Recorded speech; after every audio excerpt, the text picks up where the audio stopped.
the second thing that we notice, we believe that language is the foundation.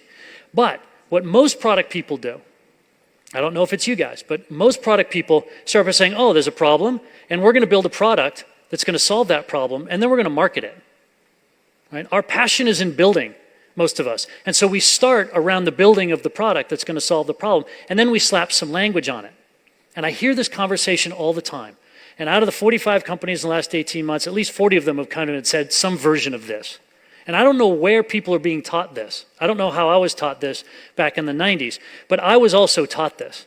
But through experimentation, I realized that this is actually the wrong way to look at it. Okay? The right way to look at it, if you want to grow your business, is to say, what is the language? How am I going to market this? Right?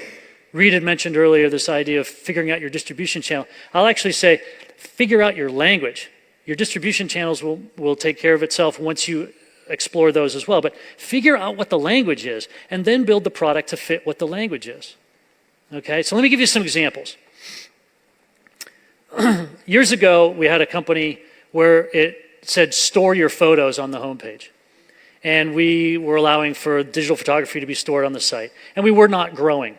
And so one day, we literally just changed the homepage to say, share your photos. And the team that was working on it said, oh, our site doesn't actually share photos. It just stores the photos. And I said, well, fix that.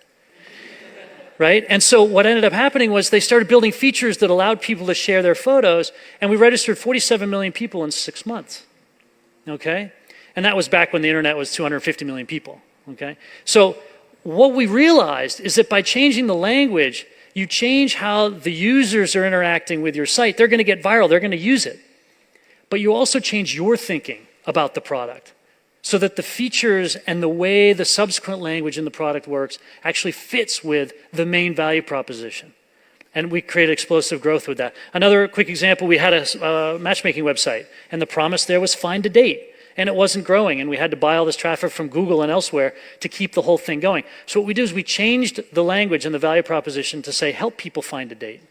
And when we did that, we registered 28 million people in about 9 months, virally, with no cost to us, because we changed that and then we changed the product subsequently.